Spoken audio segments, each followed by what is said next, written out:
Hello, everyone. Welcome. We'll just wait for everyone to populate. Just a reminder to please keep yourself muted unless you're actively asking a question. When it's your turn to ask a question, please state your name and outlet. And we will start with Sarah for Fangirls. Hello, we're so excited to meet you and see you.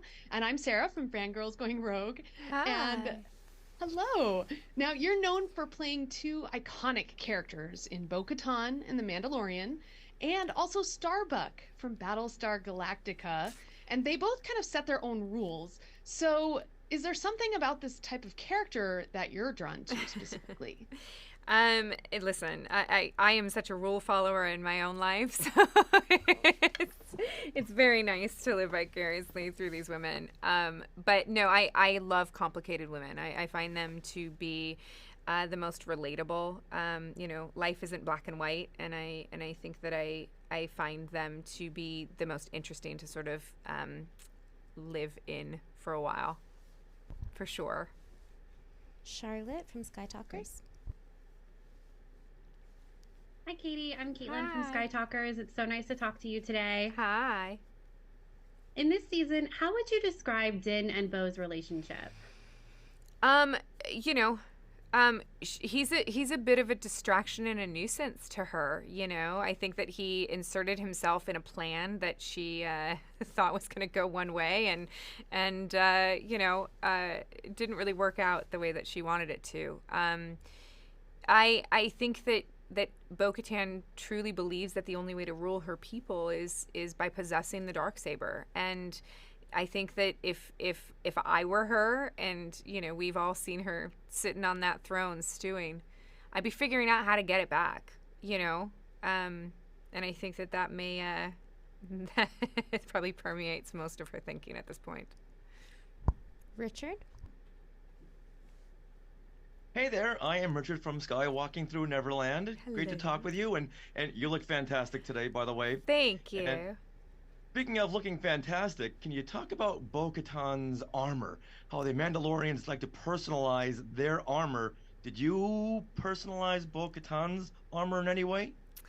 So you're right. Armor is incredibly personalized in the Mandalorians, and I think that's one of the things. As just a fan of Star Wars and Katee on set, walking around and looking at all of the different armor this year was absolutely so much fun. Our costume department is just unmatched. They're so good at what they do. And you see how I'm avoiding the question that you asked me, right? Yes, I noticed that. We'll see. Kerwin. Okay, got it. Thank you. Kerwin, go ahead. Okay. Hello. Hi. So you portrayed the character Bo-Katan in both the animated and live-action series. How did you approach playing this character in these different formats, and what were some of the challenges and opportunities of bringing Bo-Katan to life in a live-action setting?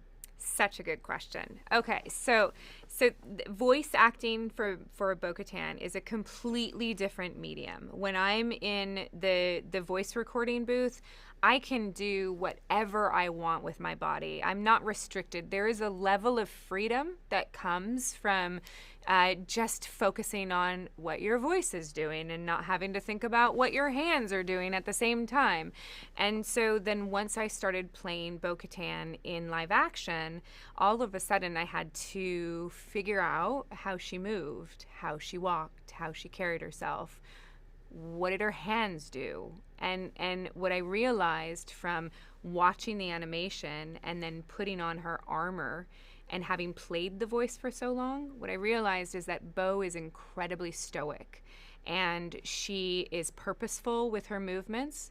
When she moves and when she speaks, it's very intentional. And so I had to calm myself when I played her and make sure that I didn't move as much as I do in the booth.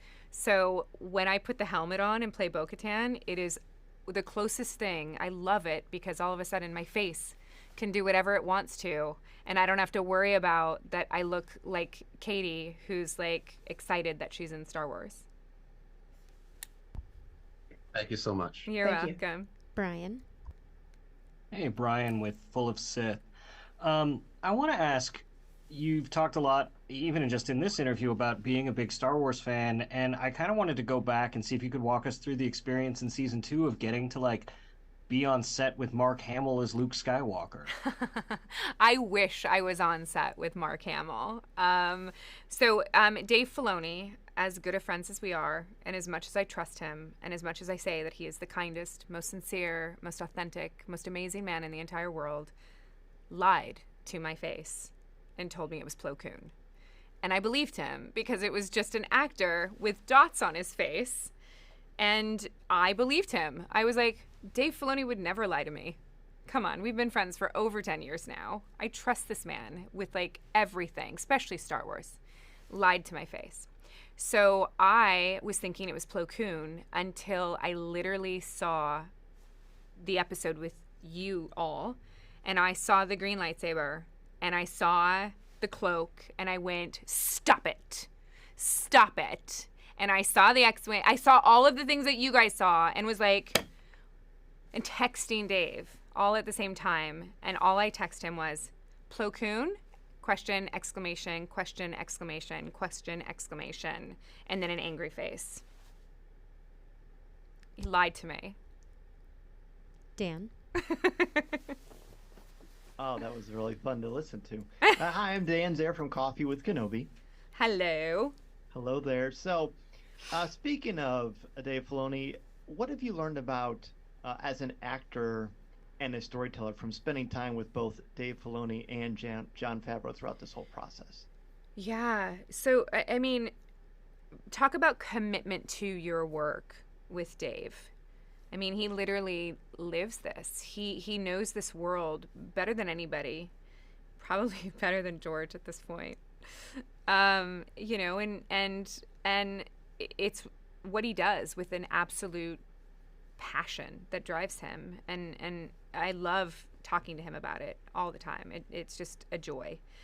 And you know, from Jon, I mean, Jon is a master. I've wanted to work with Jon since I got into this business. He was like on my list of people I wanted to work with.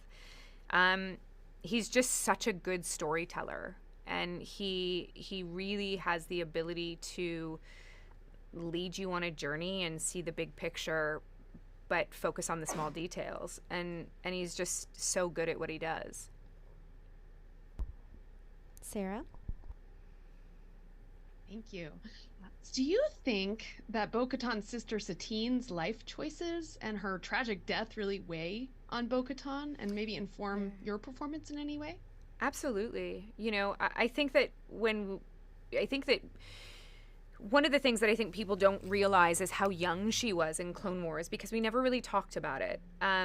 And she was young and she was impressionable, and she believed, because she was literally raised to be the warrior in the family. Her sister was in government. She was the warrior. That was her place. And to take that away from the Mandalorian people, she did what she thought was right, and she aligned herself with people that she trusted. And by the time she realized the error of her ways, it was too late, and it cost her sister her life.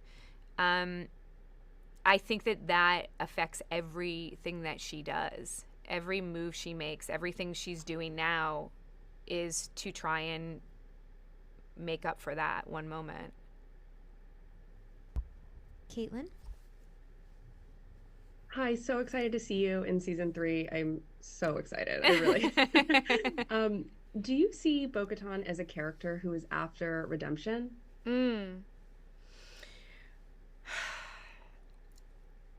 I think that Bo has too big of an ego to realize that should be what she's doing.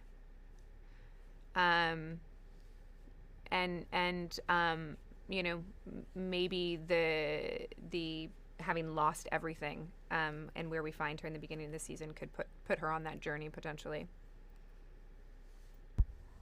Richard and Sarah? Hey there, good to speak with you again. It's only been a couple of minutes. You've been to so many conventions, meeting so many fans. What memories do you have of meeting someone who either brought a tear to your eye or made you laugh really hard? Yeah. Oh my gosh, there's so many. You know, I've been doing this for a long time now.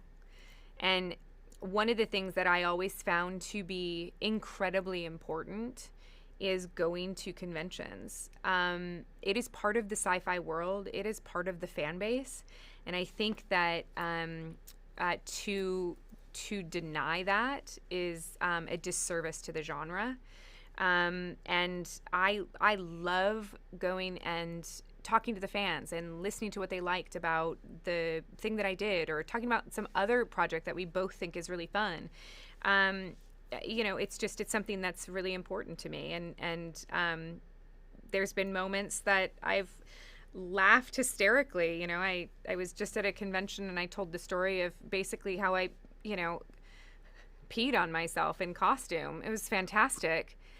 You know, my suit is a one piece and I have to go to the restroom like normal person. And we couldn't get the whole thing off fast enough. And so they created a zipper for me to try out, and it didn't work.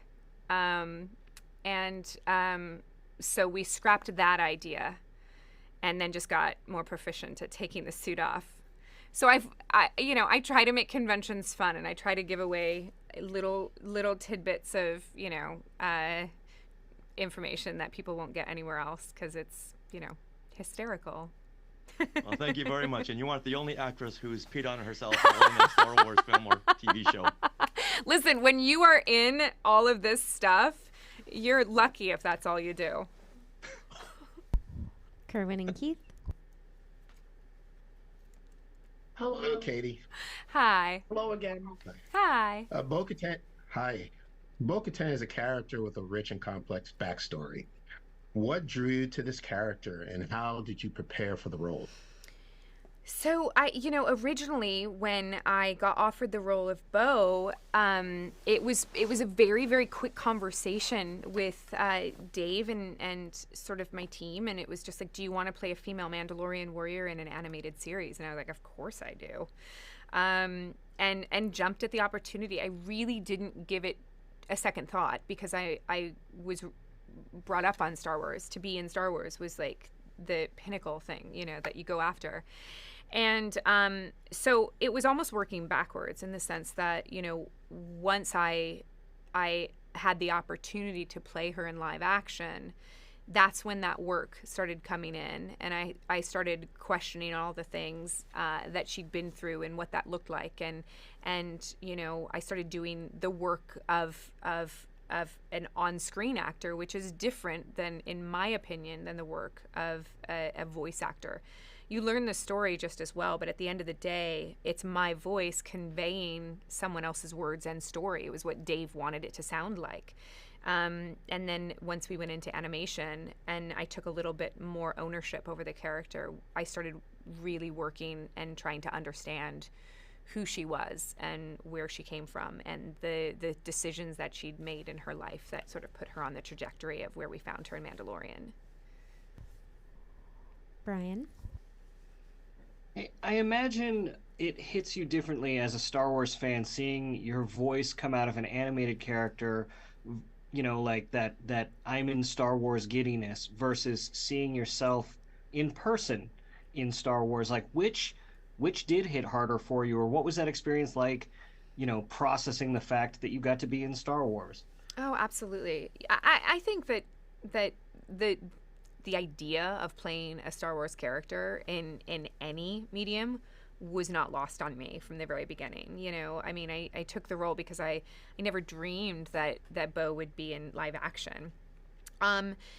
You know, but seeing yourself in Star Wars next to a Jedi, like, it's just crazy. I mean, like, the little girl in me who watched, you know, the original trilogy with my dad when I was like 6 years old, like, would have just died. You know what I mean? Like, she would have just, it's just such a cool thing. And I don't, you know, I'd be hard pressed for anything to compare. Dan? So you talked a little bit earlier about your differences between yourself as a person, and then of course Bo-Katan, and then Starbuck.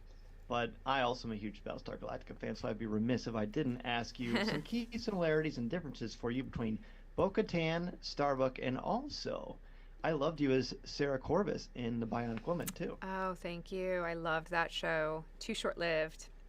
Yeah. You know, there is a youthful angst to Starbuck that is exhausting. You know, she is really trying to figure out who she is and where she fits in the world and what her purpose is, and she's fighting back against authority, and you know, probably a little like Bo-Katan when we first meet her in Clone Wars. But I think that because of the tragic ending of Starbuck, we never got to see her grow into a woman, really, you know.